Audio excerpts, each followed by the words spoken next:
ഈ ദിനത്തിലെ വാർത്തകളുടെ സമഗ്ര ചിത്രവുമായി വാർത്തയിൽ നിന്ന് ആരംഭിക്കുന്നു. നോക്കാം തലക്കെട്ടുകൾ. കോടതി വിധിയുടെ പശ്ചാത്തലത്തിൽ നിലവിലുന്ന ക്ഷേത്രം, കോടതി വിധിയുടെ പശ്ചാത്തലത്തിൽ നിർമ്മാണം നിർമ്മിക്കാൻ വേണ്ടി കാത്തിരിക്കുന്ന ബാബരി മസ്ജിദ്. ഇത് രണ്ടും ഇന്ത്യയുടെ ഭാഗമാണ്. രണ്ടും ഇന്ത്യയുടെ മതേതരത്വത്തെ ശക്തിപ്പെടുത്തുന്ന മികച്ച ഉദാഹരണങ്ങളാണ്. ലീഗ് അധ്യക്ഷന്റെ അയോധ്യ പ്രസംഗം വിവാദത്തിൽ. ക്ഷേത്രവും പണി കഴിപ്പിക്കുന്ന പള്ളിയും മതേതര പ്രതീകം. സാദിഖ് അലി തങ്ങളുടെ നിലപാടിനെതിരെ INL വാക്കുകൾ ദുർവ്യാഖ്യാനം ചെയ്യേണ്ടെന്ന് കുഞ്ഞാലിക്കുട്ടി. ശബരിമല പഴയ ബുദ്ധവിഹാരമെന്ന് കാന്തപുരത്തിന്റെ മകൻ. ഗുരുവായൂര് അല്ലെങ്കിൽ ശബരിമല ഇന്ന് ഹിന്ദുക്കളാണ് ഉപയോഗിക്കുന്നത്. അത് ബുദ്ധവിഹാരമാണ്.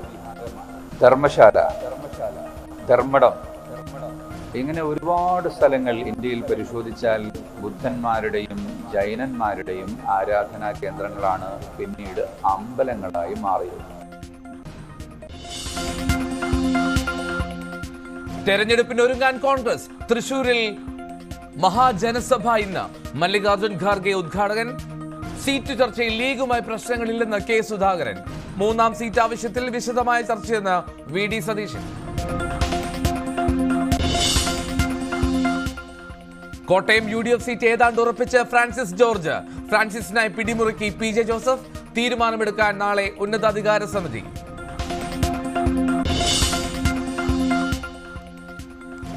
കേരളഗാന വിവാദത്തിൽ സച്ചിദാനന്ദനെതിരെ ശ്രീകുമാരൻ തമ്പി. സച്ചിദാനന്ദൻ പടിയിറങ്ങും വരെ അക്കാദമിയുടെ അയിത്തം. കേരള സാഹിത്യ അക്കാദമിയിൽ നിന്ന് കിട്ടുന്ന പുരസ്കാരങ്ങൾ ഞാൻ സ്വീകരിക്കില്ല. സച്ചിദാനന്ദൻ അവിടെ ഉള്ളിടത്തുള്ള കാലം, സച്ചിദാനന്ദൻ പോയി കഴിഞ്ഞാൽ പിന്നെ എനിക്ക് ആലോചിക്കണം. കൂടുതൽ ഇഷ്ടമായത് VK ഹരിനാരായണന്റെ വരികളെന്ന് സച്ചിദാനന്ദൻ. TP വധത്തിൽ പ്രധാനയാൾ പിണറായി തന്നെയെന്ന് KK രമ. പിണറായി അറിയാതെ ആ കൊലപാതകം നടക്കില്ല. KK രമയുടെ പ്രതികരണം News 18 Q18-ൽ.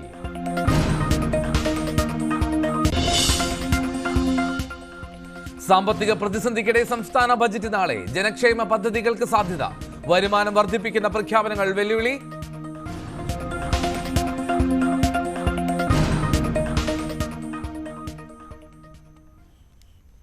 വാർത്തയിൽ ഇന്ന് വിശദമായി. അയോധ്യയിലെ രാമക്ഷേത്രവുമായി ബന്ധപ്പെട്ട മുസ്ലിം ലീഗ് അധ്യക്ഷൻ സാദിഖ് അലി തങ്ങളുടെ പ്രസംഗം വിവാദത്തിൽ. അയോധ്യയിലെ രാമക്ഷേത്രവും തകർക്കപ്പെട്ട പള്ളിക്ക് പകരം പണികഴിപ്പിക്കാനിരിക്കുന്ന മസ്ജിദും ഒരേപോലെ മതേതരത്വത്തിന്റെ പ്രതീകങ്ങളാണെന്നായിരുന്നു സാദിഖ് അലി തങ്ങൾ പ്രസംഗിച്ചത്. നിലപാടിനെ ചോദ്യം ചെയ്ത് INL രംഗത്ത് വന്നു. വിവാദങ്ങളെക്കുറിച്ചുള്ള ചോദ്യങ്ങൾക്ക് സാദിഖ് അലി തങ്ങൾ ഒഴിഞ്ഞുമാറിയപ്പോൾ വാക്കുകൾ ദുർവ്യാഖ്യാനം ചെയ്യേണ്ടെന്ന് PK കുഞ്ഞാലിക്കുട്ടി പ്രതികരിച്ചു. അയോധ്യ ക്ഷേത്രത്തിലെ പ്രാണപ്രതിഷ്ഠയ്ക്ക് തൊട്ടടുത്ത ദിവസം മഞ്ചേരിക്ക് സമീപം പുൽപ്പറ്റയിൽ ലീഗ് അധ്യക്ഷൻ നടത്തിയ പ്രസംഗമാണ് വിവാദത്തിലായിരിക്കുന്നത്. അയോധ്യയിലെ രാമക്ഷേത്രവും തകർക്കപ്പെട്ട പള്ളിക്ക് സമീപം പണി കഴിപ്പിച്ചിരിക്കുന്ന ബാബറി മസ്ജിദും ഒരുപോലെ മതേതരത്വത്തിന്റെ പ്രതീകമാണെന്നായിരുന്നു തങ്ങളുടെ പ്രസംഗം. ഇന്ത്യയിൽ ഏറ്റവും അധികം സെൻസിറ്റീവായ മുസ്ലിങ്ങൾ കേരളത്തിലാണ്. രാമക്ഷേത്രം രാജ്യത്തെ ബഹുഭൂരിപക്ഷത്തിൻ്റെയും ആവശ്യമായിരുന്നു. അതിൽ നിന്ന് പുറകോട്ട് പോകാൻ ആവില്ലെന്നതായിരുന്നു സ്ഥിതി. കോടതി ഉത്തരവ് പ്രകാരം നിർമ്മിച്ചതാണ് രാമക്ഷേത്രം. രാമക്ഷേത്രവും സമീപത്ത് നിർമ്മിക്കുന്ന ഉയർന്നു വരാൻ ഒരുങ്ങുന്ന ബാബറി മസ്ജിദും രാജ്യത്തെ മതേതരത്വത്തിന്റെ പ്രതീകമാണെന്നും അദ്ദേഹം പറഞ്ഞു. രാജ്യത്തെ ബഹുഭൂരിഭാഗം ജനങ്ങളും ആദരിക്കുന്ന ബഹുമാനിക്കുന്ന ശ്രീരാമക്ഷേത്രം അതൊരു യാഥാർത്ഥ്യമാണ്. അത് രാജ്യം, അതിൽ നിന്നും നമുക്ക് പുറകോട്ട് പോകുവാൻ സാധിക്കുകയില്ല. അത് രാജ്യത്തെ ബഹുഭൂരിപക്ഷം വരുന്നൊരു സമൂഹത്തിൻ്റെ ആവശ്യമാണ്. അത് അയോധ്യയിൽ നിലവിൽ വന്നു എന്നുള്ളതാണ്. പക്ഷെ അതേക്കുറിച്ച് അതിനെ പ്രതിഷേധിക്കേണ്ട മറ്റോ കാര്യമൊന്നും നമ്മളെ സംബന്ധിച്ചിടത്തോളം ഇല്ല. കാരണം അത് ബഹുസ്വര സമൂഹത്തിൽ ഓരോരുത്തർക്കും ഓരോ വിശ്വാസങ്ങളുണ്ട്, പാരമ്പര്യങ്ങളുണ്ട്, അനുഷ്ഠാനങ്ങളുണ്ട്, ആചാരങ്ങളുണ്ട്. അതനുസരിച്ച് മുന്നോട്ട് പോകുവാൻ നമ്മുടെ രാജ്യത്ത് സ്വാതന്ത്ര്യമുണ്ട്. കോടതി വിധിയുടെ പശ്ചാത്തലത്തിൽ നിലവിലുന്ന ക്ഷേത്രം, കോടതി വിധിയുടെ പശ്ചാത്തലത്തിൽ നിർമ്മാണം നിർമ്മിക്കാൻ വേണ്ടി കാത്തിരിക്കുന്ന ബാബരി മസ്ജിദ്. ഇത് രണ്ടും ഇന്ത്യയുടെ ഭാഗമാണ്. രണ്ടും ഇന്ത്യയുടെ മതേതരത്വത്തെ ശക്തിപ്പെടുത്തുന്ന മികച്ച ഉദാഹരണങ്ങളാണ്. നമ്മൾ അതിനെ ഉൾക്കൊള്ളുക. ഇന്ത്യയുടെ മതേതരത്വത്തെ ശക്തിപ്പെടുത്തുന്ന മികച്ച ഉദാഹരണങ്ങളാണ് രാമക്ഷേത്രവും അവിടെ പണിയാൻ പോകുന്ന ബാബരി മസ്ജിദ്. അതേസമയം നാട്ടിൽ സംഘർഷം ഒഴിവാക്കാനുള്ള വാക്കുകളായിരുന്നു സാദിഖ് അലി തങ്ങളുടേതെന്നാണ് പ്രതിപക്ഷ നേതാവ് വി.ഡി. സതീശൻ പ്രതികരിച്ചത്. സംഘർഷങ്ങൾ ഒഴിവാക്കാൻ വേണ്ടിയിട്ടാണ് എല്ലാവരും വെള്ളത്തിന് തീപിടിപ്പിക്കുന്ന വർത്തമാനം പറയുമ്പോൾ ആ തീയെ അണയ്ക്കാൻ വേണ്ടിയിട്ടാണ് സാദിഖ് അലി തങ്ങൾ സംസാരിക്കുന്നത്. പ്രസംഗത്തിൽ സാദിഖ് അലി ശിഹാബ് തങ്ങളോട് വിശദീകരണം തേടിയെങ്കിലും അദ്ദേഹം പ്രതികരിച്ചില്ല.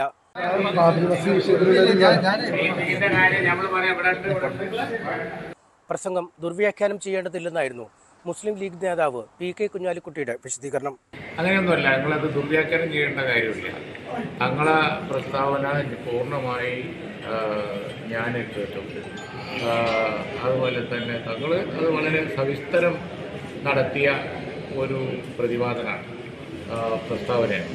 പ്രസംഗത്തെ വിമർശിച്ച് ഐനൽ നേതാക്കളടക്കം രംഗത്തെത്തിയിട്ടുണ്ട്.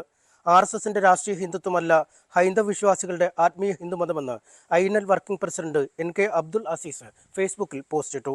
RSSന്റെ രാമരാജ്യം ഗാന്ധി വിഭാവനം ചെയ്ത രാമരാജ്യമല്ല, രണ്ടും തമ്മിൽ വലിയ വ്യത്യാസമുണ്ട്. ഇതറിയാത്തവരല്ല കേരളത്തിലെ രാഷ്ട്രീയ നേതാക്കൾ. എന്നിട്ടും അണികളെ മണ്ടന്മാരാക്കുന്നത് എന്തിനെന്നും അദ്ദേഹം ഫേസ്ബുക്കിൽ ചോദിച്ചു. ബുദ്ധവിഹാരമായ ശബരിമല ഇപ്പോൾ ഉപയോഗിക്കുന്നത് ഹിന്ദുക്കളാണെന്ന് സുന്നി യുവജന സംഘം നേതാവ് ഡോക്ടർ AP അബ്ദുൽ ഹക്കീം അസരി. ഒരുപാട് സ്ഥലങ്ങളിൽ ബുദ്ധന്മാരുടെയും ജൈനന്മാരുടെയും ആരാധനാലയങ്ങളാണ് ക്ഷേത്രങ്ങളായി മാറിയത്. ഭൂമി ഇളക്കി പരിശോധിച്ചാൽ പലതും ലഭിക്കും. പിടിയില്ലാത്ത അരിവാൾ കിട്ടിയാൽ അതൊരു ചന്ദ്രക്കലയായിരുന്നുവെന്ന് മുസ്ലിങ്ങളുടെ ആരാധനാലയം ആണെന്നുമൊക്കെ പറഞ്ഞു വരാം. അതുകൊണ്ടാണ് നിലവിലുള്ള ഒരു ആരാധനാലയത്തിന്റെയും 1947 അവസ്ഥയ്ക്ക് മാറ്റം വരുത്താൻ പാടില്ല എന്ന് 91-ൽ പാർലമെന്റ് നിയമം പാസാക്കിയത്. ഇതിന്റെ അടിസ്ഥാനത്തിൽ ഗ്യാൻവാബി മസ്ജിദിന്റെ സ്വഭാവം അത് മാറ്റാൻ കോടതിക്കാവില്ല എന്നും അബ്ദുൽ ഹക്കീം അസ്ഹരി പറഞ്ഞു. ബുദ്ധവിഹാരമായ ശബരിമല ഇപ്പോൾ ഉപയോഗിക്കുന്നത് ഹിന്ദുക്കളാണ്. ക്ഷേത്രത്തിന്റെ ഭൂമി ഇളക്കി പരിശോധിച്ചാൽ പലതും ലഭിക്കും. ധർമ്മശാലയിലും ധർമ്മടത്തുമടക്കം ബുദ്ധ ജൈന ആരാധനാലയങ്ങളാണ് പിന്നീട് ഹിന്ദു ക്ഷേത്രങ്ങളായി മാറിയത്. ഭൂമി ഇളക്കി പരിശോധിക്കുമ്പോൾ ലഭിക്കുന്നവയിൽ പലതും തങ്ങളുടെ ആരാധനാ വസ്തുക്കളാണെന്ന് പലർക്കും തോന്നുമെന്നും അദ്ദേഹം പറഞ്ഞു. ശബരിമല ഇന്ന് ഹിന്ദുക്കളാണ് ഉപയോഗിക്കുന്നത്, അത് ബുദ്ധവിഹാരമാണ്. ധർമ്മശാല, ധർമ്മടം, ഇങ്ങനെ ഒരുപാട് സ്ഥലങ്ങൾ ഇന്ത്യയിൽ പരിശോധിച്ചാൽ ബുദ്ധന്മാരുടെയും ജൈനന്മാരുടെയും ആരാധനാ കേന്ദ്രങ്ങളാണ് പിന്നീട് അമ്പലങ്ങളായി മാറിയത്. അങ്ങനെ പരിശോധിക്കുമ്പോൾ ഭൂമി ഇളക്കി പരിശോധിച്ചാൽ അവിടെ അമ്മിയോ അമ്മിക്കുട്ടിയോ അല്ലെങ്കിൽ കലം ചട്ടി പാത്രങ്ങളോ അരിവാളോ അങ്ങനെ പണ്ട് കാലത്ത് ഉപയോഗിച്ച പലതരത്തിലുള്ള ആയുധങ്ങളും ഗൃഹോപകരണങ്ങളും ഒക്കെ കിട്ടും. ചിലതൊക്കെ കാണുമ്പോൾ ചിലരാരാധിക്കുന്ന വസ്തുക്കളെ പോലെ തോന്നും. ഒരു ഉദാഹരണത്തിന്, ഒരു പിടിയില്ലാത്ത അരിവാള് കിട്ടിയാൽ അതൊരു ചന്ദ്രക്കലയായിരുന്നു, ഇത് മുസ്ലിങ്ങളുടെ ആരാധനാലയമാണ്, അതിൻ്റെ മുകളിൽ വെക്കുന്നതാണ് എന്നൊക്കെ പറഞ്ഞു വരാൻ സാധിക്കും എന്നതുകൊണ്ടാണ് നിലവിലുള്ള ഒരാരാധനാലയവും 1947 അവസ്ഥയ്ക്ക് മാറ്റം വരുത്താൻ പാടില്ല എന്ന് 1991 ഒരു നിയമം കൊണ്ടുവന്നത്. രാജ്യത്തെ ആരാധനാലയങ്ങളുമായി ബന്ധപ്പെട്ട് 1947 തൽസ്ഥിതി തുടരുന്നതിനാണ് ആരാധനാ സംരക്ഷണ നിയമം കൊണ്ടുവന്നത്. ഇതുപ്രകാരം ഗ്യാൻവാബി മറ്റൊരു വിഭാഗത്തിന് നൽകാൻ ആവില്ലെന്നും അദ്ദേഹം പറഞ്ഞു. ഗ്യാൻവാബി മസ്ജിദിന്റെ സ്വഭാവത്തിൽ നിന്ന് മാറ്റാൻ കോടതിക്ക് സാധിക്കൂല. അപ്പൊ പിന്നെ അവര് പുതിയൊരു തന്ത്രം എടുത്തുകൊണ്ട് എതിർവിഭാഗം ശൈവ സമുദായത്തിൽപ്പെട്ട ആളുകൾ വാദിച്ചത്, ഇവിടെ ശിവലിംഗം എന്ന് പറയുന്ന അവരാരാധിക്കുന്ന ഒരു വസ്തുവുണ്ട്, അതിന്റെ സ്ഥലമാണ്. അപ്പൊ പണ്ട് ഇവിടെ ശൈവരായ ആളുകൾ ആരാധിച്ചിരുന്നു എന്നാണ്. ശൈവരാരാധിച്ചിരുന്ന സ്ഥലമായതുകൊണ്ട് അവർക്ക് കൂടി കൊടുക്കണം. അങ്ങനെ പണ്ട് കാലത്തൊക്കെ ചില സ്ഥലങ്ങളിൽ ബഹുമത ആരാധനകൾ നടന്നിരുന്ന ഇടങ്ങളുണ്ട് എന്ന്. അവിടുത്തെ അതിൻ്റെ ആർക്കിടെക്ചർ നോക്കിയാൽ ഒരു ഇന്ത്യൻ സ്റ്റൈൽ ആർക്കിടെക്ചറാണ്. പക്ഷെ അതിന് മിനാരമുണ്ട്, താഴികക്കുടമുണ്ട്, മെഹ്റാബുണ്ട്, എല്ലാമുണ്ട്. മസ്ജിദാണെന്ന കാര്യത്തിൽ ആർക്കും തർക്കമില്ല, കോടതിക്കും പറയാൻ കഴിയുകയുമില്ല. അവര് അത് പറയാൻ കഴിയാത്തത് കൊണ്ട് തന്നെ പറഞ്ഞിട്ടും ഇല്ല. അപ്പോൾ ഉടമസ്ഥാവകാശം ഒരിക്കലും മാറുന്നില്ല. ഗ്യാൻവാബി വിഷയമടക്കം ഉന്നയിച്ച് രാജ്യത്തെ മുസ്ലിങ്ങളെ പ്രകോപിപ്പിക്കുന്നതിനോ നിരാശപ്പെടുത്തുന്നതിനോ ആർക്കും കഴിയില്ലെന്ന് നേരത്തെ കാന്തപുരം AP അബൂബക്കർ മുസ്ലിയാരും വ്യക്തമാക്കിയിരുന്നു. മുസ്ലിങ്ങളെ പ്രകോപിപ്പിക്കാമെന്നോ നിരാശപ്പെടുത്താമെന്നോ ആരും കരുതേണ്ടെന്ന് കാന്തപുരം AP അബൂബക്കർ മുസ്ലിയാർ പറഞ്ഞു. അതിക്രമിച്ചു കയറിയ ഒരു സ്ഥലത്ത് നടത്തുന്ന ആരാധന സ്വീകാര്യമല്ല എന്നതാണ് മുസ്ലിങ്ങളുടെ വിശ്വാസം. ആരാധന സ്വീകരിക്കപ്പെടണമെങ്കിൽ അത് നിർവഹിക്കപ്പെടുന്ന സ്ഥലം എല്ലാത്തരം അനീതികളിൽ നിന്നും മോചിക്കപ്പെട്ടതാകണം. അങ്ങനെ നിർണയിക്കപ്പെട്ട സ്ഥലം എക്കാലത്തും ആരാധനാലയം തന്നെയായിരിക്കും. അവ ഇന്നല്ലെങ്കിൽ മറ്റൊരു ദിവസം മുസ്ലിങ്ങളിലേക്ക് വന്നു ചേരുക തന്നെ ചെയ്യും. കാബയുടെയും അക്സ പള്ളിയുടെയും ചരിത്രം അതാണ് പഠിപ്പിക്കുന്നത്. മുസ്ലിങ്ങളുടെ ന്യായമായ അവകാശങ്ങൾക്കൊപ്പം നിൽക്കാൻ ഈ രാജ്യത്തെ മുഴുവൻ മതേതര ജനാധിപത്യ വിശ്വാസികളും തയ്യാറാകണമെന്നും അദ്ദേഹം ആവശ്യപ്പെട്ടു. ലോക്സഭാ തെരഞ്ഞെടുപ്പിന് മുന്നോടിയായുള്ള കോൺഗ്രസിന്റെ മഹാജനസഭ ഇന്ന് തൃശൂരിൽ നടക്കും. ദേശീയ അധ്യക്ഷൻ മല്ലികാർജ്ജുൻ ഖാർഗെ മഹാജനസഭ ഉദ്ഘാടനം ചെയ്യും. മഹാജനസഭയ്ക്ക് മുന്നോടിയായി കോൺഗ്രസിന്റെ തെരഞ്ഞെടുപ്പ് സമിതി യോഗം തൃശൂരിൽ ചേർന്നു. ലോക്സഭാ സീറ്റ് ചർച്ചകൾ ഭംഗിയായി പൂർത്തിയാക്കുമെന്ന് KPCC അധ്യക്ഷൻ K. സുധാകരൻ പറഞ്ഞു. ലീഗുമായി പ്രശ്നങ്ങളൊന്നുമില്ല, എല്ലാ കാലത്തും സൗഹൃദത്തിലാണ്. കോൺഗ്രസ് സ്ഥാനാർത്ഥി നിർണയ ചർച്ച ഒരു ദിവസം കൊണ്ട് പൂർത്തിയാകില്ല. ഇന്നത്തെ യോഗത്തിൽ തെരഞ്ഞെടുപ്പ് തന്ത്രങ്ങളാണ് പ്രധാന അജണ്ട. സിറ്റിംഗ് MP മാർ മത്സരിക്കുന്ന കാര്യത്തിൽ ആലോചിച്ച് തീരുമാനമെടുക്കുമെന്നും K. സുധാകരൻ പറഞ്ഞു. അത്ര പെട്ടെന്നൊക്കെ സ്ഥാനാർത്ഥി നിർണയം നടക്കുമോ? ഇന്ന് സ്ഥാനാർത്ഥി നിർണയത്തിലെ ചർച്ചയല്ല, ഈ ഇലക്ഷനെ കുറിച്ച് പാർട്ടി എങ്ങനെ, മുന്നണി എങ്ങനെ ഈ ഇലക്ഷൻ ഫേസ് ചെയ്യണമെന്നതിനെ കുറിച്ചുള്ള താത്വികമായ ചർച്ചയാണ്, അല്ലാതെ സ്ഥാനാർത്ഥി നിർണയത്തിലെ ചർച്ചയല്ല ഇവിടെ നടക്കുന്നത്. മുസ്ലിം ലീഗ് കൂടുതൽ സീറ്റ് ആവശ്യപ്പെട്ടിട്ടുണ്ട്. അപ്പോൾ കോൺഗ്രസ് അതൊക്കെ എല്ലാ കാലവും ഉള്ളതാണ്. അതൊക്കെ ഞങ്ങള് മുന്നണിക്കകത്ത് അതൊക്കെ സൗഹാർദ്ദം എല്ലാ കാലവും തീർന്നിട്ടുണ്ട്, എക്കാലവും തീരും. ഞങ്ങൾ തമ്മിലുള്ള ഒരു തർക്കവും ഉണ്ടാവില്ല. നമ്മൾ വളരെ സൗഹാർദ്ദപൂർവ്വം UDF ഇലക്ഷൻ ഫേസ് ചെയ്യും. ഞങ്ങൾ തമ്മിൽ അഭിപ്രായ വ്യത്യാസം അതൊക്കെ തീരുമാനിക്കേണ്ടത് പിന്നീടാണ്, പാർട്ടി തീരുമാനിക്കേണ്ട കാര്യമാണ്. തെരഞ്ഞെടുപ്പ് സമിതി യോഗത്തിൽ ലീഗിന്റെ 3ാം സീറ്റ് ആവശ്യം വിശദമായി ചർച്ച ചെയ്യുമെന്ന് VD സതീശൻ. ലീഗിന്റെ അർഹതയെ ചോദ്യം ചെയ്യില്ല, പ്രായോഗികമായി എന്തു ചെയ്യാൻ പറ്റുമെന്ന് ആലോചിക്കുമെന്ന് VD സതീശൻ പറഞ്ഞു. അതെല്ലാം ഞങ്ങൾ വിശദമായി ചർച്ച ചെയ്യാണ് ലീഡർഷിപ്പായിട്ട്. അവരുടെ ഒരു ഡിമാൻഡാണ്, അവർക്ക് അർഹതപ്പെട്ട ഒരു ഡിമാൻഡാണ്. ഞങ്ങൾ അവരുടെ അർഹതയെ ഒരു കാരണവശാലും ചോദ്യം ചെയ്യില്ല. പിന്നെ നമുക്ക് പ്രായോഗികമായി നമുക്ക് എന്ത് ചെയ്യാൻ പറ്റുമെന്ന് ഇന്നത്തെ ഒരു കാലാവസ്ഥ അനുസരിച്ച് പരിശോധിക്കുകയൊക്കെ വേണം. അവർ കോൺഗ്രസിനോടൊപ്പം ആത്മാർത്ഥമായി നിൽക്കുന്ന ഘടകകക്ഷിയാണ്. ഞങ്ങൾക്ക് ഏറ്റവും വലിയ വിശ്വാസമുള്ള ഒരു ഘടകകക്ഷിയാണ്. നമുക്ക് ഈ UDFന്റെ ഒരു ബാക്ക് ബോണാണ് അവർ. അപ്പോൾ അവർ തീർച്ചയായിട്ടും എല്ലാ കാര്യങ്ങളും ഞങ്ങളുമായിട്ട് ആലോചിച്ചിട്ടാണ് എല്ലാ കാര്യങ്ങളും ചെയ്യുന്നത്. 3ാം സീറ്റ് ചോദിക്കാൻ ലീഗിന് യോഗ്യതയുണ്ടെന്ന് K. മുരളീധരൻ അതിനു മുമ്പ് കൊടുത്ത ചരിത്രമുണ്ട്. ആവശ്യം കോൺഗ്രസിന്റെ പരിഗണനയിലാണ്. ഹൈക്കമാൻഡുമായി ആലോചിച്ച് ഉചിതമായി തീരുമാനം കൈക്കൊള്ളുമെന്നും ലീഗുമായി ചർച്ച നടത്തുമെന്നും K. മുരളീധരൻ പറഞ്ഞു. അതില് അവരുടെ ഡിമാൻഡ് മുന്നോട്ട് വെച്ചു. അത് പാർട്ടിയുടെ പരിഗണനയിലാണ്. ആ കാര്യങ്ങളൊക്കെ പാർട്ടിക്കകത്ത് ചർച്ച ചെയ്ത് 5-ാം തീയതി ലൈസൺ കമ്മിറ്റിക്ക് മുമ്പ് ലീഗുമായിട്ടുള്ള ഫൈനലായിട്ടുള്ള ഒരു ഡിസ്കഷൻ ഉണ്ട്. അതിനുശേഷം കാര്യങ്ങൾ 5-ാം തീയതി തന്നെ സീറ്റ് വിഭജനം പൂർത്തിയാക്കും. അല്ല, അതിങ്ങനെ ഈ എല്ലാത്തിനും പുറത്ത് അഭിപ്രായം പറയേണ്ട ആവശ്യമില്ലല്ലോ. ലീഗിന് ചോദിക്കാൻ യോഗ്യതയുണ്ട്, അതവർ ചോദിച്ചു. കാര്യങ്ങൾ ഞങ്ങൾ ചർച്ച ചെയ്യുന്നുണ്ട്. ചർച്ച ചെയ്ത് അവരുമായി കൂടെ ഒരു ഫൈനൽ ചർച്ച ചെയ്ത് കാര്യങ്ങൾ അറിയും. തീർച്ചയായിട്ടും അവർക്ക് മുമ്പ് കൊടുത്തിട്ടുണ്ട്. 3 സീറ്റ് അവർക്ക് നൽകിയിട്ടുണ്ട്. അതിലൊരു സീറ്റ് അത് തിരിച്ചു തന്നിട്ടുമുണ്ട്.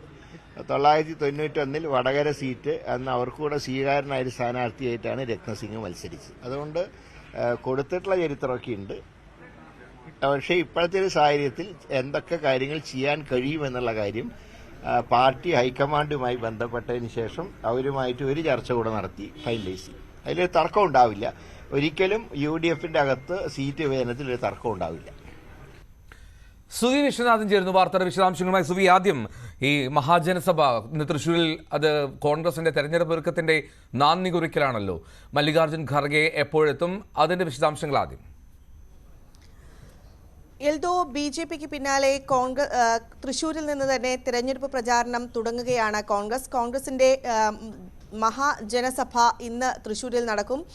തേക്കിൻകാട് മൈതാനത്തിലാണ് മഹാജനസഭ നടക്കുക. ഉച്ചയ്ക്ക് 3:30 ഉദ്ഘാടന ചടങ്ങുകൾ. ഏറ്റവും പ്രധാനം, ദേശീയ അധ്യക്ഷൻ മല്ലികാർജ്ജുൻ ഖാർഗെ ഈ സമ്മേളനം ഉദ്ഘാടനം ചെയ്യുന്നു എന്നാണ്. നമുക്കറിയാം, കഴിഞ്ഞ മാസം ജനുവരിയിലാണ് പ്രധാനമന്ത്രി ഇവിടെ എത്തുകയും തൃശ്ശൂരിൽ BJPയുടെ തെരഞ്ഞെടുപ്പ് പ്രചാരണത്തിന് തുടക്കം കുറിക്കുകയും ചെയ്തത്. BJP A+ മണ്ഡലമായിട്ടാണ് ഇതിനെ കാണുന്നത്. ഒപ്പം തന്നെ സുരേഷ് ഗോപിയുടെ ഒരു വിജയമാണ് ഇവിടെ നിന്ന് ലക്ഷ്യം വെക്കുന്നത്. അതോടൊപ്പം ആ ഒരു സാഹചര്യത്തിൽ തന്നെയാണ് കോൺഗ്രസും ഇപ്പോൾ ഇവിടെ നിന്ന് തൃശ്ശൂരിൽ നിന്ന് തന്നെ തന്നെ തെരഞ്ഞെടുപ്പ് പ്രചാരണം തുടങ്ങാൻ തീരുമാനിച്ചിരിക്കുന്നത്. ഏതായാലും 25,177 പ്രവർത്തകർ ഈ സമ്മേളനത്തിൽ പങ്കെടുക്കും എന്നാണ് പ്രതീക്ഷിക്കുന്നത്.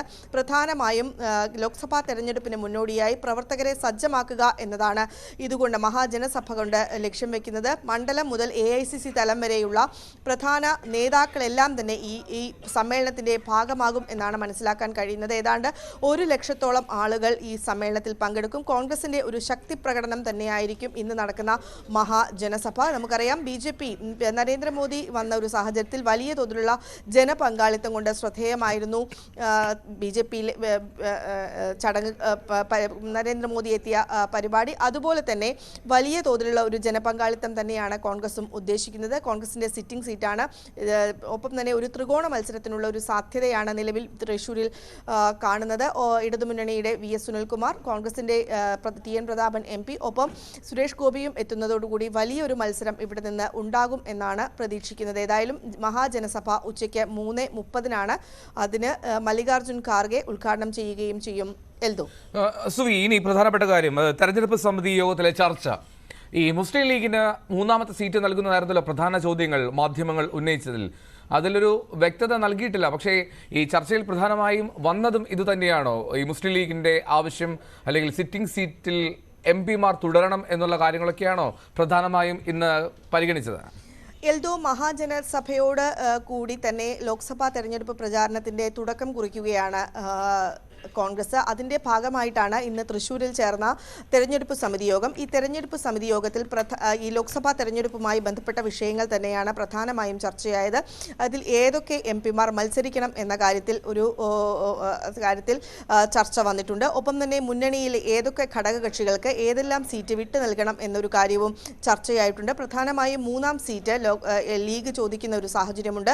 അതുകൊണ്ട് തന്നെ അവർക്ക് ഈ സീറ്റ് വിട്ടു നൽകണം, ഏത് സീറ്റ് വിട്ടു നൽകണം എന്നതുൾപ്പെടെയുള്ള കാര്യങ്ങളും ഇന്നത്തെ യോഗത്തിൽ ചർച്ചയായിട്ടുണ്ട്. ഒപ്പം സിറ്റിംഗ് MP-മാർ ആരെല്ലാം മത്സരിക്കണം എന്ന കാര്യവും ഇന്ന് നടന്ന യോഗത്തിൽ നേതാക്കൾ ചർച്ച ചെയ്തു എന്നാണ് മനസ്സിലാക്കാൻ സാധിക്കുന്നത്. അതിൽ MP-മാരുടെ പ്രവർത്തന മികവ് നോക്കിയായിരിക്കും ഒരു തീരുമാനം എടുക്കുക.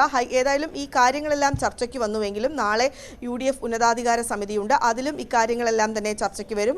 തുടർന്ന് ഹൈക്കമാൻഡ് ആയിരിക്കും ഇക്കാര്യത്തിൽ ഒരു അന്തിമ തീരുമാനം എടുക്കുക എന്നാണ് മനസ്സിലാക്കാൻ കഴിയുന്നത്. ഒപ്പം ഈ ലോക്സഭാ തെരഞ്ഞെടുപ്പിന് മുന്നോടിയായുള്ള തെരഞ്ഞെടുപ്പ് പ്രചാരണങ്ങൾക്ക് കോൺഗ്രസ് തുടക്കം കുറിക്കുകയാണ്. ശരി, സുവി വിശ്വനാഥനാണ് വിശദാംശങ്ങൾ നൽകിയത്. തൃശ്ശൂരിൽ കോൺഗ്രസ് ഇന്ന് തെരഞ്ഞെടുപ്പ് പ്രവർത്തനങ്ങൾക്ക്, തെരഞ്ഞെടുപ്പ് പ്രചാരണങ്ങൾക്കൊക്കെ തുടക്കം കുറിക്കുകയാണ്. മല്ലികാർജുൻ ഖാർഗെ ദേശീയ അധ്യക്ഷൻ ഇന്ന് തൃശ്ശൂരിൽ 3:30 മഹാജനസഭ ഉദ്ഘാടനം ചെയ്യും. കോട്ടയം ലോക്സഭാ സീറ്റിൽ ഫ്രാൻസിസ് ജോർജിന്റെ സ്ഥാനാർത്ഥിത്വം ഉറപ്പിക്കാൻ കേരള കോൺഗ്രസ് ജോസഫ് വിഭാഗം സ്ഥാനാർത്ഥിയെ നിശ്ചയിക്കാൻ ഉന്നതാധികാര സമിതി നാളെ തിരുവനന്തപുരത്ത് ചേരും. കോൺഗ്രസിന്റെ കൂടി നിർദ്ദേശം പരിഗണിച്ചാണ് ഫ്രാൻസിസ് ജോർജ് എന്ന ഒറ്റ പേരിലേക്ക് എത്തിയത്. കോട്ടയത്ത് ഫ്രാൻസിസ് ജോർജ് എന്ന ഒറ്റ പേരിലേക്ക് കേരള കോൺഗ്രസ് ജോസഫ് ഗ്രൂപ്പ് എത്തിയിരിക്കുന്നു എന്നുള്ളതാണ് ഏറ്റവും പ്രധാനപ്പെട്ട വിവരം. ഇത് പാർട്ടി നേതൃത്വത്തിനിടയിൽ ഇത്തരത്തിലൊരു ആശയവിനിമയം പൂർത്തിയായതായും നമുക്ക് ലഭ്യമാകുന്നുണ്ട് വിവരം. എന്തായാലും ഫ്രാൻസിസ് ജോർജിലേക്ക് എത്തുന്നതിന് പല കാരണങ്ങളുണ്ട്. അതിൽ ഏറ്റവും പ്രധാനപ്പെട്ട കാരണം കഴിഞ്ഞ തവണ UDF-ൽ നിന്ന് മത്സരിച്ച് വിജയിച്ച തോമസ് ചാഴിക്കാടനായിരിക്കും ഇത്തവണ LDF-ൽ വീണ്ടും സ്ഥാനാർത്ഥിയാകുക. അതേ തോമസ് ചാഴിക്കാടനെ തോൽപ്പിക്കുക എന്നുള്ളത് തങ്ങളുടെ കൂടി ആവശ്യമാണെന്ന് കോൺഗ്രസ് കരുതുന്നുണ്ട്. അതുകൊണ്ട് തന്നെ ഇത്തവണ ഈ സീറ്റ് നഷ്ടപ്പെടുക എന്നത് ചിന്തിക്കാൻ തന്നെ കഴിയില്ല. അതുകൊണ്ട് തന്നെ മുതിർന്ന സ്ഥാനാർത്ഥികൾ ആരെങ്കിലും മത്സരിക്കണം എന്നുള്ളതായിരുന്നു കോൺഗ്രസിന്റെ നിർദ്ദേശം. അവിടെ PJ ജോസഫിനോടും മോൻസ് ജോസഫിനോടും മത്സരിക്കുന്നുണ്ടോ എന്ന് കോൺഗ്രസ് ചോദിച്ചിരുന്നു. ഇരുവരും മത്സരിക്കില്ല എന്ന് അറിയിക്കുകയായിരുന്നു. ഇതിനെ തുടർന്നാണ് തൊട്ടടുത്ത പേരുകാരനായി ഫ്രാൻസിസ് ജോർജിന്റെ പേരിലേക്ക് കോൺഗ്രസ് ഒരു നിർദ്ദേശം വെക്കുകയും ചെയ്യുന്നത്. നിരവധി പേരുണ്ടായിരുന്നു അപ്പുറത്ത് നിന്ന് മത്സരിക്കാൻ. PC തോമസും MP ജോസഫും, കെ മാണിയുടെ മരുമകനായ MP ജോസഫ്, ഒപ്പം തന്നെ സജി മഞ്ഞക്കടമ്പിൽ, പ്രിൻസ് ലൂക്കോസ്, ഇവരുടെയൊക്കെ പേരുകൾ സജീവമായ ചർച്ചയിൽ തന്നെ ഉണ്ടായിരുന്നു. പക്ഷേ PC തോമസ് കഴിഞ്ഞ തവണ NDA സ്ഥാനാർത്ഥി ആയിരുന്നു എന്നതാണ് അദ്ദേഹത്തിലുള്ള ഒരു നെഗറ്റീവായി കോൺഗ്രസ് ചൂണ്ടിക്കാട്ടുന്നത്. ഇത്തവണ വീണ്ടും അദ്ദേഹവുമായി എത്തുമ്പോൾ ഈ മുന്നണി മാറ്റം ഉൾപ്പെടെയുള്ള വിഷയങ്ങൾ ഈ പ്രചരണത്തിൽ ഉന്നയിക്കാനാകാത്തൊരു സാഹചര്യം വരുമെന്നും കോൺഗ്രസ് കരുതുന്നുണ്ട്. എന്തായാലും മറ്റ് നേതാക്കളെ അപേക്ഷിച്ച് ഒരു മുതിർന്ന നേതാവ് തന്നെ വേണം എന്ന നിർദ്ദേശം വരുമ്പോഴാണ് ഫ്രാൻസിസ് ജോർജ് എന്ന പേരിലേക്ക് കേരള കോൺഗ്രസ് ജോസഫ് ഗ്രൂപ്പ് എത്തിയിരിക്കുന്നത്. എന്തായാലും നാളെ ഉന്നതാധികാര സമിതി യോഗം തിരുവനന്തപുരത്ത് ചേരും. രാവിലെ UDF-ന്റെ ഉന്നതാധികാര സമിതിയുണ്ട്. അതിൽ സീറ്റ് ജോസഫ് ഗ്രൂപ്പിന് എന്ന കാര്യത്തിൽ ഒരു അന്തിമ തീരുമാനമെടുക്കും. തുടർന്ന് വൈകുന്നേരം 5 മണിക്ക് തിരുവനന്തപുരം മസ്കറ്റ് ഹോട്ടലിലാണ് ഉന്നതാധികാര സമിതി യോഗമുണ്ടാകുക. ഈ യോഗത്തിൽ ചെയർമാൻ PJ ജോസഫിനെ അവിടെ പങ്കെടുക്കുന്ന നേതാക്കൾ സ്ഥാനാർത്ഥി ആരാകണം എന്ന കാര്യത്തിൽ അന്തിമ തീരുമാനമെടുക്കാൻ നിശ്ചയിക്കുകയും ചെയ്യും, അദ്ദേഹത്തെ ചുമതലപ്പെടുത്തുകയും ചെയ്യും. ഇക്കാര്യം കോട്ടയം ജില്ലാ അധ്യക്ഷൻ സജി മഞ്ഞക്കടമ്പിൽ അടക്കമുള്ളവർ ന്യൂസ് 18നോട് സ്ഥിരീകരിക്കുകയും ചെയ്തു. കേരള കോൺഗ്രസിന്റെ പാർട്ടി ചെയർമാൻ നിശ്ചയിക്കുന്ന സ്ഥാനാർത്ഥി ആരാണോ അദ്ദേഹം പ്രഖ്യാപിക്കുന്ന സ്ഥാനാർത്ഥിയെക്കൊപ്പം ഞങ്ങൾ എല്ലാവരും ഒറ്റക്കെട്ടായിട്ടുണ്ടാവും. ആ സ്ഥാനാർത്ഥി വിജയിക്കുകയും ചെയ്യും. എന്തായാലും ഫ്രാൻസിസ് ജോർജിലേക്ക് എത്തുമ്പോൾ നാളെ ഇങ്ങനൊരു ചർച്ച നടക്കുന്നു, PJ ജോസഫിനെ ചുമതലപ്പെടുത്തുന്നു. ഒരുപക്ഷെ മറ്റന്നാൾ തന്നെ പ്രഖ്യാപനം ഉണ്ടാകാനുള്ള സാധ്യതയുണ്ട്, അല്ലെങ്കിൽ ഏറ്റവും അടുത്ത ദിവസങ്ങളിൽ തന്നെ പ്രഖ്യാപനം ഉണ്ടാകും എന്നുള്ളതാണ് നമുക്ക് ലഭ്യമാകുന്ന സൂചനകൾ. അതായത് ഈ നേതാക്കളെല്ലാം, താല്പര്യം അറിയിച്ച നേതാക്കളെല്ലാം അനുനയിപ്പിക്കണം. അത് നാളെ തന്നെ ഉണ്ടാകുമെന്നാണ് മനസ്സിലാക്കാൻ സാധിക്കുന്നത്. കോൺഗ്രസിന്റെ നിർദ്ദേശവും അവർക്ക് ചൂണ്ടിക്കാട്ടേണ്ടതുണ്ട്. കോൺഗ്രസിന്റെ നിർദ്ദേശം സാധാരണഗതിയിൽ കോൺഗ്രസ് അങ്ങനെ നിർദ്ദേശിക്കുന്നതല്ല. പക്ഷേ ഇത്തവണത്തെ പ്രത്യേക സാഹചര്യം കേരള കോൺഗ്രസ് എമ്മിനെ, അതായത് ഇടതുമുന്നണിയിൽ എത്തി നിൽക്കുന്ന കേരള കോൺഗ്രസ് എമ്മിനെ വെല്ലുവിളിച്ച് തോൽപ്പിക്കുക എന്നുള്ളത് കോട്ടയത്ത് അത് കോൺഗ്രസിന്റെയും UDFന്റെയും ശക്തമായ കോട്ടയാണ് ഈ കോട്ടയം എന്ന് ചൂണ്ടിക്കാണിക്കാൻ ആ വിജയം അനിവാര്യമാണെന്ന് ഉള്ളതാണ് കോൺഗ്രസിന് മുന്നിലും ജോസഫ് ഗ്രൂപ്പിന് മുന്നിലുമുള്ള ഒരു പ്രധാനപ്പെട്ട വെല്ലുവിളിയായിട്ടുള്ളത്. എന്തായാലും അതൊക്കെ നിൽക്കെയാണ് ഒരുപക്ഷെ നാളെ തന്നെ ഇങ്ങനൊരു തീരുമാനത്തിലേക്ക് എത്താൻ പോകുന്നത്. മറ്റന്നാൾ തന്നെ പ്രഖ്യാപനം ഉണ്ടാകും എന്ന് പ്രതീക്ഷിക്കേണ്ടി വരും. G Sreejith, news 18 Kottayam. India മുന്നണി ഒന്നിച്ചു മത്സരിച്ചാലും ഭിന്നിച്ചു മത്സരിച്ചാലും ലക്ഷ്യം BJPയെ തോൽപ്പിക്കുക എന്നതാണെന്ന് അബ്ദുൾ സമദ് സമദാനി MP. ഇന്ത്യ സഖ്യം ശക്തിപ്പെട്ടു വരികയാണ്. രാഹുൽ ഗാന്ധി പ്രത്യാശയാണെന്നും വയനാട്ടിൽ രാഹുൽ മത്സരിച്ചാൽ ഗുണം ചെയ്യുമെന്നും സമദാനി ന്യൂസ് 18നോട് പറഞ്ഞു. പ്രതിപക്ഷങ്ങൾ ഒന്നിക്കുക എന്നതിനേക്കാൾ ഓരോ പ്രതിപക്ഷം ഒന്നിക്കുന്നുണ്ട്. പക്ഷേ പ്രതിപക്ഷ പാർട്ടികൾ വളരെ സംഘടിതരാണല്ലോ ഇതിനെതിരെ. ഇപ്പം തന്നെ നമുക്ക് കാണാൻ കഴിയുന്നില്ലേ, പ്രതിപക്ഷങ്ങൾ ഒന്നിച്ച് മത്സരിച്ചാലും അല്ലാതെ മത്സരിച്ചാലും അത് എത്ര കണ്ട് തെരഞ്ഞെടുപ്പിനെ സ്വാധീനിക്കുന്നുള്ള അപ്പോൾ മാത്രം വോട്ടിലൂടെ മനസ്സിലാക്കേണ്ടതാണ്. പക്ഷെ ഒരു പരസ്പര ധാരണ ഇന്ത്യയിലെ പ്രതിപക്ഷങ്ങൾക്കുണ്ടല്ലോ. പിന്നെ ഇന്ത്യ സഖ്യത്തിന് അങ്ങനൊന്നും സംഭവിച്ചിട്ടില്ല. ഇന്ത്യ സഖ്യം ശക്തിപ്പെട്ടു വരെ തന്നെയാണ്. അത് തുടങ്ങിയ പോലെയല്ല എന്നുള്ളത്. പല സ്റ്റേറ്റുകളിലും ഒരു സമവായമായി കഴിഞ്ഞു. അപ്പോൾ ഇന്ത്യ സഖ്യം ഒരു വലിയ യാഥാർത്ഥ്യമാണ്. യാഥാർത്ഥ്യം മാത്രമല്ല, അതിൻ്റെ പിന്നിൽ ജനമുണ്ട്. അതിൻ്റെ പിന്നിലുള്ള ജനമല്ലേ ശ്രീ രാഹുൽ ഗാന്ധി നടത്തുന്ന അദ്ദേഹത്തിൻ്റെ ഭാരത് ജോഡോ യാത്രയിലൊക്കെ നമുക്ക് കാണാൻ സാധിച്ച അതാണല്ലോ. രാഹുൽ ഇന്ത്യയുടെ വലിയ ഒരു പ്രത്യാശ, അദ്ദേഹത്തിൻ്റെ പിതാമഹൻ നെഹ്റുവിനെ പോലെയുള്ള ഒരു അപാത ചൂഢം മതേതരവാദി, പിന്നെ വ്യക്തിത്വത്തിൻ്റേതായിട്ടുള്ള ഒരു എളിമയും തെളിമയും വളരെ അദ്ദേഹത്തിൻ്റെ അകം എന്നെ അത്ഭുതപ്പെടുത്തിയിട്ടുണ്ട്. അദ്ദേഹത്തിൻ്റെ ആ ചിന്തയുടെ ആഴം. അദ്ദേഹം മത്സരിച്ചാൽ ഗുണം ചെയ്യുമല്ലോ. രാഹുലിൻ്റെ സാന്നിധ്യം തന്നെ വളരെ പോസിറ്റീവാണ്. അത് ഇന്ത്യ സഖ്യത്തിന് മാത്രമല്ല, ജനങ്ങൾക്ക് പോസിറ്റീവാണ്. കേന്ദ്ര സർക്കാരിന്റെ പല നയങ്ങളും മുസ്ലിങ്ങൾക്ക് എതിരാണെന്ന് അബ്ദുൾ സമദ് സമദാനി MP. എന്നാൽ അത് രാജ്യത്തിന്റെ കാഴ്ചപ്പാടല്ല. ഇന്ത്യൻ ജനതയുടെ ബഹുസ്വരത, ആ മനസ്സിന് മാറ്റമില്ലെന്നും രാജ്യം കെട്ടിപ്പടുത്തത് എല്ലാവരും ചേർന്നാണെന്നും സമദാനി പറഞ്ഞു. ഇന്ത്യ രാജ്യം എന്നും ഇവിടുത്തെ എല്ലാ വിഭാഗങ്ങളെയും ഉൾക്കൊണ്ടിട്ടുള്ള രാജ്യമാണ്. ഇന്ത്യ സംസ്കാരത്തിൻ്റെ കളിത്തൊട്ടിലാണ്. ഇന്ത്യയിൽ എല്ലാ ജനവിഭാഗങ്ങളും എല്ലാ മതസ്ഥരും സ്വാഗതം ചെയ്യപ്പെട്ടു എന്നുള്ളത് മാത്രമല്ല, ഇന്ത്യയെ കെട്ടിപ്പടുത്തതും എല്ലാവരും കൂടിയിട്ടാണ്. വന്നു ചേർന്നതല്ലല്ലോ, ഇവിടെ ഉള്ളവരെ തന്നെയല്ലേ ഇതെല്ലാം. വന്നു ചേർന്നതൊക്കെ വളരെ കുറഞ്ഞ ആളുകളൊക്കെ അല്ലേ വന്നിട്ടുള്ളൂ.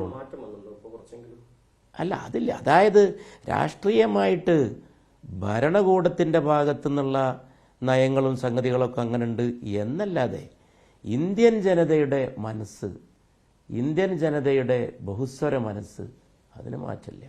ഇന്ത്യയുടെ സ്വഭാവത്തിനും മാറ്റില്ല. ഇന്ത്യയുടെ അത് മാറ്റത്തിരുത്തലുകൾക്ക് അതീതമാണ്. ഞാൻ നേരത്തെ പറഞ്ഞു, ഇന്ത്യയുടെ ഹൃദയം മതേതരമാണ്, ഇന്ത്യ ബഹുസ്വരമാണ്. അത് ഒരു തെരഞ്ഞെടുപ്പ് റിസൾട്ട് വെച്ചിട്ട് ഇന്ത്യ പോലുള്ളൊരു മഹത്തായ രാജ്യത്തെ വിലയിരുത്താൻ കഴിയില്ല. കേന്ദ്ര സർക്കാർ മതത്തെ ദുരുപയോഗം ചെയ്യുകയാണെന്നും അബ്ദുസമദ് സമദാനി MP. രാജ്യം പാസാക്കിയ നിയമത്തെ നോക്കുകുത്തിയാക്കിയാണ് ഇതെല്ലാം ചെയ്യുന്നത്. രാജ്യത്തെ അടിസ്ഥാന പ്രശ്നങ്ങൾ മറച്ചുവെക്കുകയാണ് BJPയുടെ ലക്ഷ്യമെന്നും ബഡ്ജറ്റിനെ പോലും രാഷ്ട്രീയ പ്രസ്താവനയാക്കിയെന്നും സമദാനി വിമർശിച്ചു. ഞാൻ മനസ്സിലാക്കുന്നത് നമ്മുടെ രാജ്യത്ത് അടിസ്ഥാനപരമായ ജനകീയ പ്രശ്നങ്ങൾ അവഗണിക്കപ്പെടുന്നു. ഈ ബജറ്റിലും അത് കണ്ടു. സ്വാതന്ത്ര്യ സമരത്തിന് ശേഷം ഇന്ത്യ കണ്ട ഏറ്റവും വലിയ സമരം കർഷക സമരമാണ്. ഏറ്റവും ദീർഘകാലം നീണ്ടുന്നത്. ഈ കൃഷിക്കാർ സമരം ചെയ്യേണ്ട ഒരു കാരണം അതിനുള്ളൊരു സാഹചര്യം എങ്ങനെ ഉണ്ടായി? ഗാന്ധിജിയുടെ നാട്ടിൽ ഭരണഘടനാപരമായിട്ടുള്ള സംഗതികളാണ്, അതിനെയാണ് ലംഘിക്കുന്നത്. ഇപ്പോൾ താങ്കൾ പറഞ്ഞ പോലെ 1991 പാസ്സാക്കിയ നിയമം എല്ലാവരും സ്വാതന്ത്ര്യം ലഭിക്കുന്ന അന്നുള്ള അവസ്ഥ അതൊരു പരിഹാരമായിട്ട് വന്നതാണ്. അതൊരു വലിയ സമവായമായിട്ട് വന്നതാണ്. പാർലമെൻറ്റ് പാസ്സാക്കിയതാണ്. അതാണ് ഞാൻ നേരത്തെ പറഞ്ഞത്. പാർലമെൻറ്റിനെ പോലും നോക്കിക്കുത്തിയാക്കിക്കൊണ്ട് പാർലമെൻറ്റ് പാസ്സാക്കുന്ന നിയമങ്ങളെ തന്നെ നിഷേധിച്ചുകൊണ്ടുള്ള നടപടിയാണ് കാണാൻ സാധിക്കുന്നത്. അത് നിയമവാഴ്ചയുടെ പോലും പ്രശ്നമാണ്. ഇത് തെരഞ്ഞെടുപ്പ് രാഷ്ട്രീയമാണ്, എല്ലാം തെരഞ്ഞെടുപ്പാണ്. ഇപ്പോൾ ഈ ഇടക്കാല ബജറ്റ്, ഓൺ അക്കൗണ്ട് തെരഞ്ഞെടുപ്പാണ്. അതിൽ പ്രത്യേകിച്ച് വേറൊന്നുമില്ല. ഇലക്ഷൻ കണ്ടുകൊണ്ട് അത് വളരെ പ്രകടമായിട്ട് പറയുന്നുണ്ട്. അതിൽ ബഹുമാനപ്പെട്ട ധനമന്ത്രി പ്രസംഗത്തിൻ്റെ ഇടയിൽ ഞങ്ങൾ ഏറ്റെടുക്കുമ്പോഴുള്ള അവസ്ഥ എന്തായിരുന്നു, പിന്നെ അതിന് ശേഷമുള്ള അവസ്ഥ എന്തായി, ഇതിനെക്കുറിച്ച് ഞങ്ങളൊരു വ്യക്തമായ രേഖ കൊണ്ടുവരും. ഇനി അടുത്ത തവണ നമ്മൾ തന്നെ അവതരിപ്പിക്കും. അങ്ങനെ രേഖയൊക്കെയില്ല നമുക്ക്. രാഹുൽ ഗാന്ധി നയിക്കുന്ന ഭാരത് ജോഡോ ന്യായ് യാത്രയ്ക്ക് ക്ഷണം ലഭിച്ചിട്ടില്ലെന്ന് സമാജ്വാദി പാർട്ടി നേതാവ് അഖിലേഷ് യാദവ്. പല വലിയ പരിപാടികൾക്കും ക്ഷണം ലഭിക്കാറില്ലെന്നും ക്ഷണം ചോദിച്ചു വാങ്ങുന്നത് എങ്ങനെയെന്നുമായിരുന്നു അഖിലേഷ് യാദവിന്റെ പ്രതികരണം. ഭാരത് ജോഡോ യാത്രയ്ക്ക് ക്ഷണിച്ചില്ലെന്ന വിമർശനവുമായി നേരത്തെ പശ്ചിമ ബംഗാൾ മുഖ്യമന്ത്രി മമതാ ബാനർജിയും രംഗത്തെത്തിയിരുന്നു. സാഹിത്യ അക്കാദമി ചെയർമാൻ സച്ചിദാനന്ദൻ അവസരം നൽകി അപമാനിച്ചുവെന്ന് ശ്രീകുമാരൻ തമ്പി. അന്തർദേശീയ കവിയെന്ന് ആക്ഷേപിച്ചതിന് സച്ചിദാനന്ദന് തന്നോട് പകയാണ്.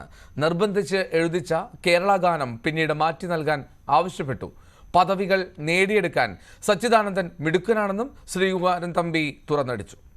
ദൗർഭാഗ്യകരമായ ഒരു പ്രതികരണം ആണ്. അല്ലെങ്കിൽ താങ്കൾ എഴുതിയ കവിത അത് ക്ലീശയാണ്, അതുകൊണ്ട് അത് കേരള ഗാനമായി അംഗീകരിക്കാനാവില്ല എന്നൊരു നിലപാട് രാവിലെ സാഹിത്യ അക്കാദമിയുടെ ഭാഗത്തു നിന്ന് വരുന്നു. ഇത് രാഷ്ട്രീയമായ ഒരു കടന്നാക്രമണമാണോ, അതോ അതിനപ്പുറത്തേക്ക് വ്യക്തിപരമായ എന്തെങ്കിലും വിരോധമാണോ? താങ്കൾക്ക് എന്താണ് തോന്നുന്നത്? രാഷ്ട്രീയമൊന്നുമില്ല, ഒന്നുമില്ല. ഇത് വ്യക്തിപരമാണ്. സച്ചിദാനന്ദൻ എന്നോട് പകയുണ്ടായ പക വീട്ടിൽ അത്രയേ ഉള്ളൂ. ഈ പകയ്ക്ക് എന്തെങ്കിലും കാരണമുണ്ടോ? എന്താണ് കാരണമുണ്ട്? കാരണം ഒരു പ്രത്യേക സമ്മേളനത്തിൽ പങ്കെടുത്ത ഞാനടക്കമുള്ള ആൾക്കാരെ ബോയ്ക്കോട്ട് ചെയ്യണം എന്ന് സച്ചിദാനന്ദൻ പറഞ്ഞു.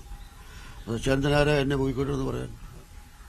അപ്പോൾ ശ്രീകുമാരൻ തമ്പി ബോയ്ക്കോട്ട് ചെയ്യണമെന്ന് മുഖ്യമന്ത്രി പറഞ്ഞാൽ മനസ്സിലാക്കുക. ശ്രീകുമാരൻ ബോയ്ക്കോട്ട് ചെയ്യണമെന്ന് പറയാൻ സച്ചിദാനന്ദൻ എന്താ അവകാശം? അല്ല, ഈ സച്ചിദാനന്ദൻ ക്ലീശ എന്ന് വിശേഷിപ്പിച്ച താങ്കൾ കേരള ഗാനമായി രചിച്ച ആ കവിത ഞങ്ങളുടെ പ്രേക്ഷകർക്ക് വേണ്ടി ഒന്ന് ചൊല്ലാം. അല്ല, അതിപ്പോൾ നിങ്ങളത് തീരുമാനിക്കണം. ഞാൻ ആ പാട്ട് വരികൾ കേൾപ്പിക്കാം. അപ്പോൾ വരികൾ എവിടെയാണ് ക്ലീശ എന്ന്?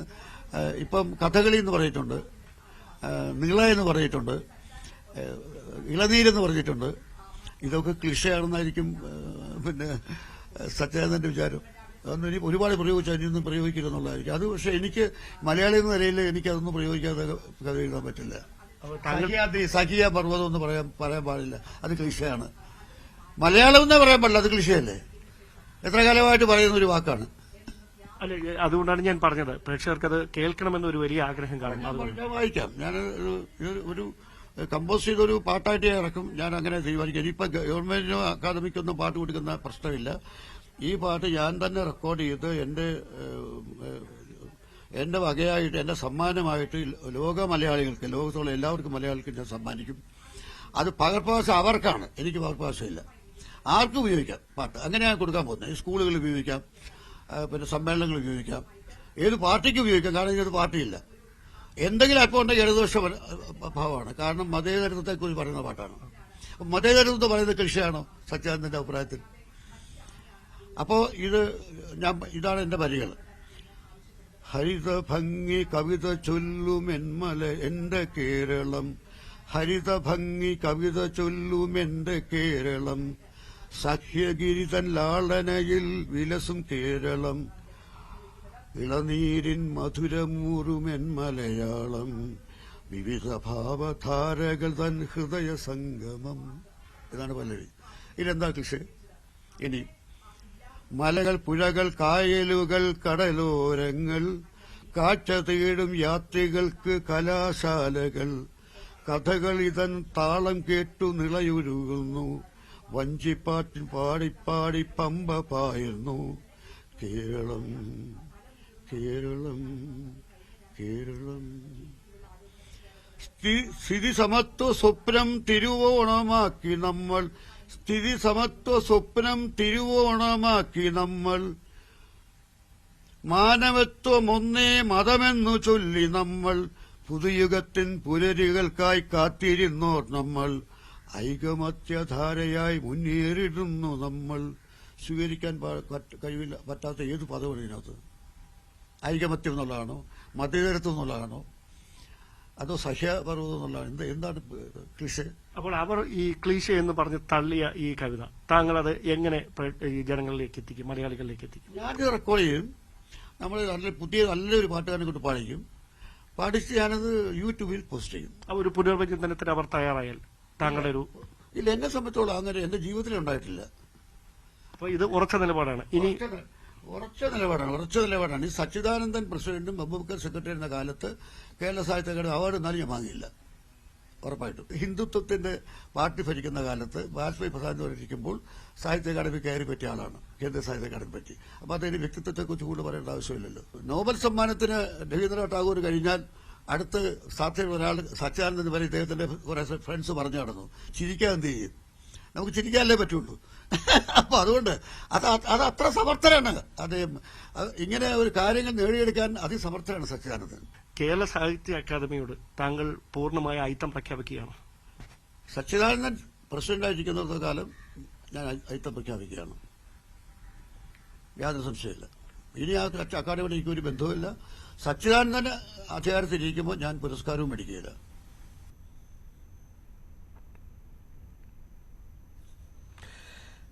കേരള ഗാന വിവാദത്തിൽ പ്രതികരണവുമായി സാഹിത്യ അക്കാദമി ചെയർമാൻ സച്ചിദാനന്ദൻ. ശ്രീകുമാരൻ തമ്പിയുടെ ഗാനം ഒഴിവാക്കിയിട്ടില്ല. നിലവിൽ 3 പേരുടെ ഗാനങ്ങൾ തെരഞ്ഞെടുത്തിട്ടുണ്ട്. ഇപ്പോൾ കമ്മിറ്റിക്ക് കൂടുതൽ ഇഷ്ടപ്പെട്ടത് BK ഹരിനാരായണൻ എഴുതിയ വരികളാണ്. സംഗീതം നൽകിയ ശേഷം മാത്രമേ അന്തിമ തീരുമാനമുണ്ടാകൂ. ശ്രീകുമാരൻ തമ്പിയുടെ ഗാനമാണ് കൂടുതൽ ഇഷ്ടപ്പെട്ടതെങ്കിൽ അത് തെരഞ്ഞെടുക്കുമെന്നും സച്ചിദാനന്ദൻ പറഞ്ഞു.